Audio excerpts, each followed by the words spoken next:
नमस्कार दोस्तों, आप सभी का स्वागत है आज की इस नई कहानी में। गरीब आदमी के खुश रहने का राज। एक बार रास्ते में एक अमीर आदमी की कार खराब हो जाती है। वह दूर खड़े एक पेड़ के नीचे एक रिक्शा वाले के पास जाता है और वहां जाकर देखता है कि वह रिक्शा वाले ने अपने पैर हैंडल के ऊपर रखे होते हैं, पीठ उसकी अपनी सीट पर और सिर जहाँ पर सवारी बैठती है उस सीट पर होता है और वह मज़े से लेटे लेटे कुछ गाना गुनगुना रहा होता है। वह अमीर आदमी रिक्शे वाले को ऐसे बैठे हुए देखकर बहुत हैरान होता है कि एक व्यक्ति ऐसे आराम से कैसे रह सकता है, कैसे बैठ सकता है, जिसके पास कुछ नहीं है, इस हालात में भी इतना खुश कैसे रह सकता है। अब वह अमीर आदमी उस व्यक्ति को 20 रुपये देकर चलने के लिए बोलता है। रास्ते में भी वह रिक्शा वाला वही गाना गुनगुनाते हुए मज़े से रिक्शा खींचता हुआ चलता है। वह अमीर आदमी एक बार फिर हैरान कि एक व्यक्ति 20 रुपये लेकर इतना खुश कैसे हो सकता है और इतने मज़े से कैसे गुनगुना सकता है। वह अमीर व्यक्ति थोड़ा जिज्ञासु हो जाता है और रिक्शे वाले को समझने के लिए उसको अपने बंगले में रात को खाने पर बुला लेता है। रिक्शा वाला उसके बुलावे को स्वीकार कर लेता है।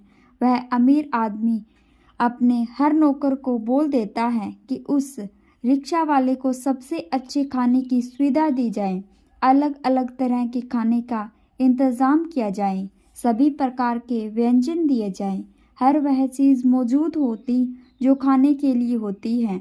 वो रिक्शा वाला खाना खाने शुरू कर देता है। कोई प्रतिक्रिया नहीं देता, कोई घबराहट बयां नहीं करता, बस मज़े से वही गाना गुनगुनाते हुए खाना खाता रहता है। सभी लोगों को ऐसे लगता है जैसे रिक्शा वाले ने ऐसा खाना पहली बार नहीं खाया, इससे पहले भी वह इसे कई बार खा चुका है।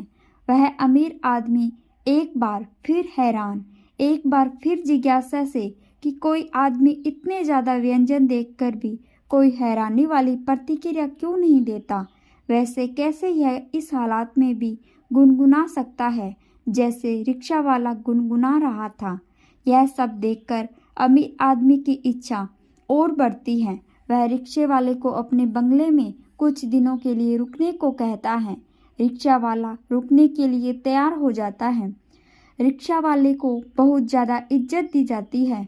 कोई उसको जूते पहना देता है, कोई उसको कोटी।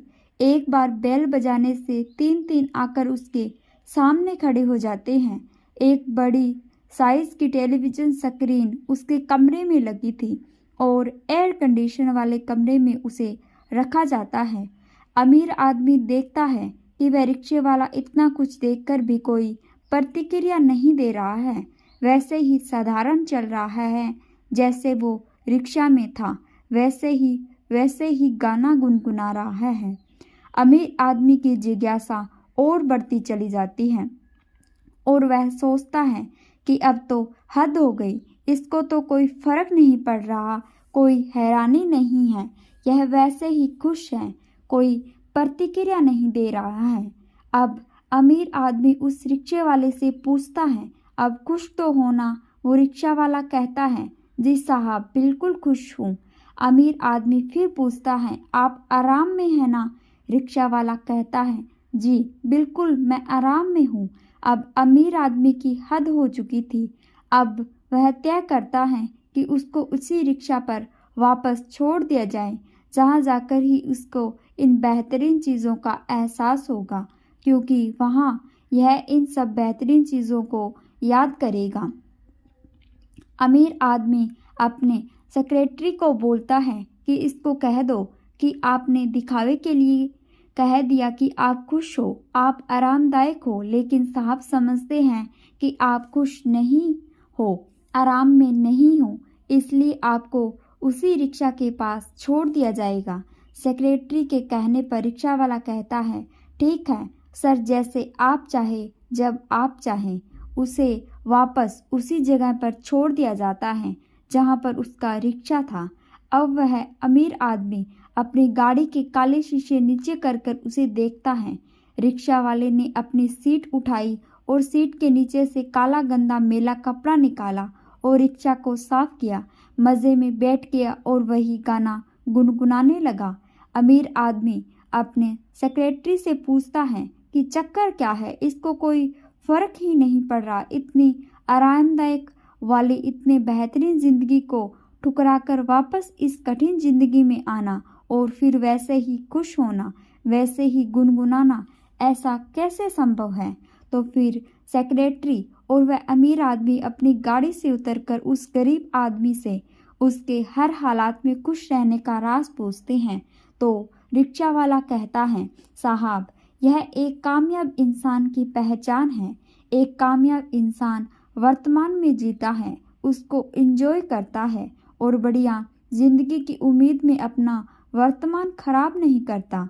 अगर इससे भी बढ़िया ज़िंदगी मिल गई तो उसे भी वेलकम करता है, उसको भी एंजॉय करता है, उसे भी भोगता है। और अगर ज़िंदगी में कोई बुरा दिन देखना पड़े तो भी उस वर्तमान को इतनी ही खुशी से, उतने ही आनंद से, उतने ही मज़े से बिताता है, मनोरंजन करता है और उसी में आनंद लेता है। इसलिए ध्यान रखिए कि कामयाबी हमारी खुशी में ही छुपी है। अच्छे भविष्य की उम्मीद में अपने वर्तमान को खराब नहीं करें और ना ही बुरे दिनों में ज़्यादा अच्छे दिनों को याद करके अपने अतीत के बारे में सोचकर परेशान हो। अपने वर्तमान में रहे, वर्तमान का आनंद ले। बस यह विचार करने की जो आपके पास है, क्या लाखों करोड़ों के पास वह सब है? ना जाने कितने लोग ऐसे हैं जो हमसे भी बदतर जिंदगी जी रहे हैं। यह सोचकर आप भी हमेशा खुश रहेंगे। कहानी अच्छी लगी हो तो आप इसे लाइक करें, शेयर करें। रोज़ाना नई नई कहानियाँ सुनने के लिए चैनल को भी सब्सक्राइब करें। धन्यवाद।